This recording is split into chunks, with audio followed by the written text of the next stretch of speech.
స్వాతంత్ర ప్రేక్షకులకు నమస్కారం. లాస్ట్ ఎపిసోడ్లో మనము మన అప్పర్ బాడీ, షోల్డర్స్, మన నెక్, స్పైన్ ఎలా స్ట్రెంథెన్ చేసుకోవాలో చూసాం కదా.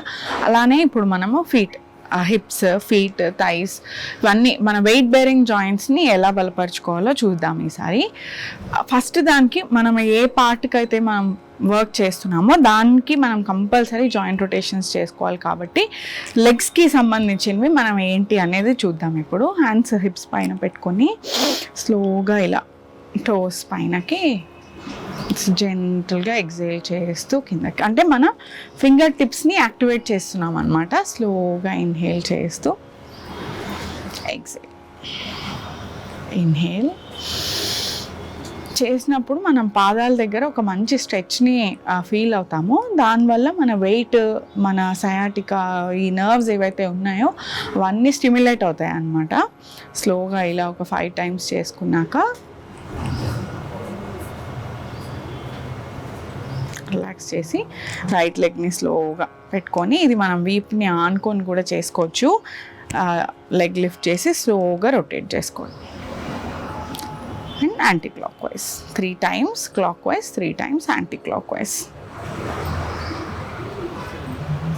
ఇది చేసేటప్పుడు ఏంటంటే మనం స్ట్రెచ్ని మెయింటైన్ చేయాలన్నమాట. అంటే లూజ్గా వదిలినప్పుడు కాలు ఇలా రొటేట్ చేసామనుకోండి, మీరు అబ్జర్వ్ చేస్తే కాలు అంతా కదులుతుంది కదా, అలా కాకుండా స్ట్రెచ్ని మొత్తం కాల్లో లెగ్ అంతా స్ట్రెచ్ చేసుకొని అప్పుడు హోల్డ్తో పాటు మనము రొటేట్ చేసుకుంటాం అన్నమాట. Clock wise, anti clock wise. ఆ హోల్డ్ అనేది చాలా ఇంపార్టెంట్. ఇవన్నీ కూడా లెగ్ స్ట్రెంథనింగ్లోకి వస్తాయండి. ఒక ఆసనం ఒకటే కాదు, మనం ఎలా కాల్ని స్ట్రెచ్ చేసుకొని బ్రీత్ చేస్తూ జాయింట్ రొటేషన్ చేసుకుంటామో దాన్ని బట్టి బ్లడ్ సర్క్యులేషన్ అనేది ఆటోమేటిక్గా ఆ జాయింట్స్ దగ్గరికి వెళ్తూ ఉంటుంది. దాని తర్వాత మనం చేసే ఆసనాస్ వల్ల బలం అనేది ఆటోమేటిక్గా మనకు తెలుస్తుంది విత్ ఫ్రీక్వెంట్ ప్రాక్టీస్. అలా చేసుకున్నాక స్లోగా ఇలా లిఫ్ట్ చేసి ఇప్పుడు నీస్ని, యాంకిల్ అయింది కదా, నీస్ని కూడా ఇలా లిఫ్ట్ చేసి స్లోగా కొంచెం క్లోజ్, అలానే చేసి ఎక్కడ కూడా స్ట్రెచ్ని వదలకుండా మెయింటైన్ చేసుకుంటే మనకు చాలా మంచిది. ఏదైనా టింగ్లీ సెన్సేషన్ వచ్చింది, ఫస్ట్ టైం చేస్తున్నాము అనుకుంటే మళ్ళీ మనం ఫస్ట్ చేసుకున్నాం కదా, ఇలా టోస్ మీదకి వచ్చి రాగానే ఆ నమ్నెస్ కానీ లేకపోతే స్ట్రెచ్ మనకు పూర్తిగా రావట్లేదు అంటే ఇది చేసుకుంటే మనకు వెంటనే తెలుస్తుంది. హ్యాండ్స్ హిప్స్ పైన పెట్టుకునేది మెయిన్లీ బ్యాలెన్స్ కోసం. మనకి ఇలా బ్యాలెన్స్ లేదు అనుకుంటే వీపుని ఖచ్చితంగా మనం సపోర్ట్ తీసుకొని, వాల్ సపోర్ట్ తీసుకొని కూడా చేసుకోవచ్చు మంచిగా.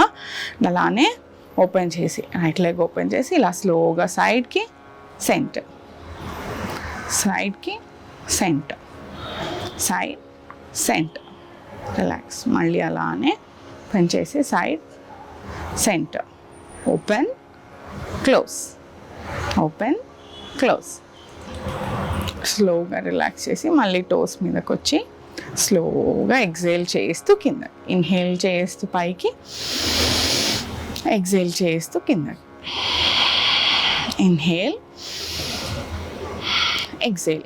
మనం ఇలా టోస్ పైనకు వచ్చినప్పుడు మీరు అబ్జర్వ్ చేసుకుంటే మన స్పైన్ అంతా కూడా ఇలాంగేట్ అయినట్టు ఉంటుందన్నమాట. అంటే స్పైన్లో కూడా మంచి స్ట్రెచ్ చూస్తాం. అక్కడ వచ్చే బ్లడ్ ఫ్లో, నర్వస్ కంప్రెషన్, ఇవన్నీ కూడా మనకు చాలా మంచి రిజల్ట్స్ ఇస్తాయి. అంటే అవన్నీ తగ్గి బ్లడ్ ఫ్లో అనేది పై నుంచి కిందకి అబ్స్ట్రక్షన్ లేకుండా వస్తుందన్నమాట, ఏ కన్స్ట్రెయిన్ బ్లాకేజెస్ లేకుండా. అందువల్ల ఈ జాయింట్ రొటేషన్స్ స్లోగా 5 times, అట్లీస్ట్ 5 times చేసుకోవడం మంచిది. ఇప్పుడు మనము మెయిన్ ఆసనాల్లోకి వెళ్దాము. త్రికోణాసన అనేది ఇప్పుడు చూస్తే ఫీట్ ఇలా హిప్ విత్ అపార్ట్ పెట్టుకుని టోస్ అనేవి అవుట్వర్డ్ అనమాట. ఇలా లోపలికి కాకుండా బయటకి కాకుండా కంప్లీట్గా ఆబ్ట్యూస్ యాంగిల్ ఇలా పాయింటింగ్ అవుట్వర్డ్ చేసుకొని డీప్ బ్రీత్ తీసుకొని స్లోగా లెఫ్ట్ సైడ్ నుంచి స్లోగా ఒక హ్యాండ్ లిఫ్ట్ చేస్తూ స్ట్రెచ్ చేసుకోవచ్చు.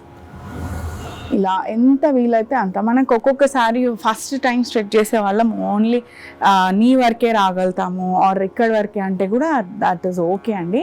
చేయగలిగిన వాళ్ళు మంచిగా ఇలా డీప్ స్ట్రెచ్ చేసుకొని, ఇంకా మాకు బాగా అలవాటు ఉంది అంటే ఇలా పామ్ కిందకు కూడా పెట్టచ్చు. ఇక్కడ నుంచి స్లోగా సీలింగ్ వైపు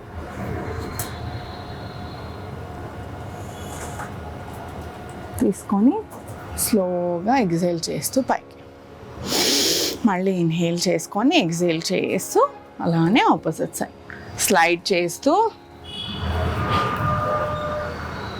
పాదం ఇలా పట్టుకోగలిగిన వాళ్ళ పాదం, లేకపోతే పామ్ కింద పెట్టగలిగితే కింద, స్లోగా ఇలా బైక్ జెంటల్. ఇవి ఫాస్ట్గా స్ట్రెచెస్ చేస్తే ఏమవుతుందంటే స్పైన్ లోవర్ బ్యాక్ వాడతాం కదా, అందుకని డిస్క్ ఇష్యూస్ ఉన్నవాళ్ళు ఆర్ ఇలా వీపుకి సర్వైకల్ ఇష్యూస్ ఉన్నవాళ్ళు కనుక చేస్తే ఫాస్ట్గా చేస్తే ఇబ్బంది పడవచ్చు. అందుకని స్లోగా బ్రీత్తో తీసుకుంటే మాత్రం ఎటువంటి ఇబ్బంది ఉండదు. మళ్ళీ అబ్జర్వ్ చేద్దాం. ఇన్హేల్ తీసుకొని స్లోగా లెఫ్ట్ సైడ్ స్లైడ్ అవుతూ ఎంత వీలైతే అంత స్లైడ్ అవుతూ ఎగ్జిట్. ఇలా పైకి ఎత్తడం కష్టం అంటే బ్యాక్ నెక్ ఇష్యూస్ ఉన్న వాళ్ళు ఇలా ఫార్వర్డ్ ఓన్లీ ఫ్రంట్ ఫేసింగ్ కూడా చూడొచ్చు. అండ్ స్లోగా పైకి మళ్ళీ ఎగ్జేల్ చేస్తూ కిందకి,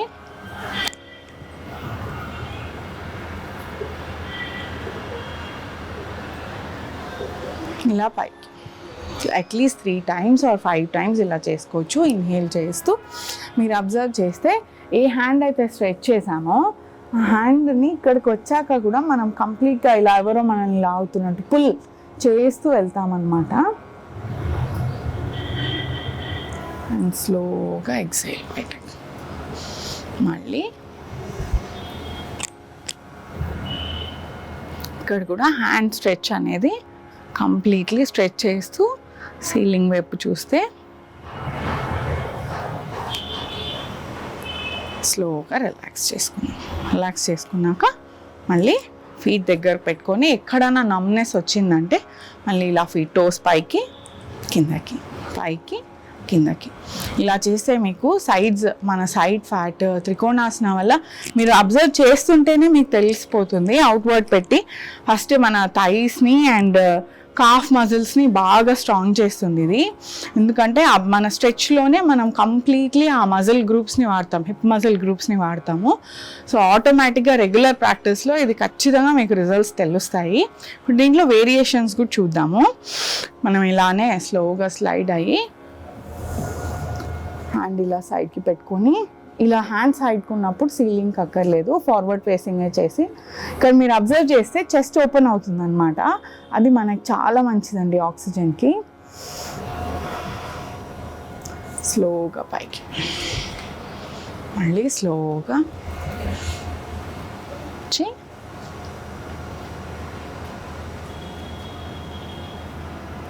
స్లోగా పైకి. లేదు మనం ఇక్కడ నీ వరకే వెళ్ళగలుగుతున్నామంటే ఇది కూడా ఓకే. ఇది మీరు అబ్జర్వ్ చేసుకుంటే సైడ్ స్ట్రెచ్ అనేది డీప్ స్ట్రెచ్ వస్తుంది అనమాట మనకి. బాగా స్పోర్ట్స్ ఆడిన వాళ్ళు కూడా పోస్ట్ మనకి రికవరీ కోసం ఈ డీప్ స్ట్రెచెస్ చేసుకుంటే చాలా మంచిది. కిందకి వెళ్ళగలిగిన వాళ్ళు కిందకి అండ్ రిలాక్స్. స్లోగా హ్యాండ్స్ రిలాక్స్ చేసుకొని మళ్ళీ ఫీట్ దగ్గర తీసుకొని ఒక్కసారి టోస్ పైకి తీసుకుని రిలాక్స్ చేద్దాం ఫీట్ని.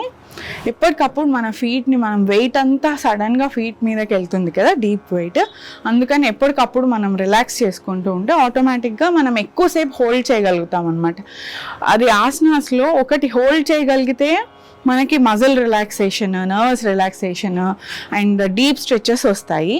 ఫాస్ట్గా లేదు మేము ఒక 10 rounds చేసుకుంటాము అనుకున్నాక రిలాక్స్ అవ్వాలి అనుకుంటే అది యూజువల్గా వెయిట్ లాస్, మన స్వెట్టింగ్కి, వెయిట్ లాస్కి అండ్ హార్ట్ రేట్ పెంచి అంటే కార్డియో లాగా కూడా మనం వాడుకోవచ్చు అనమాట.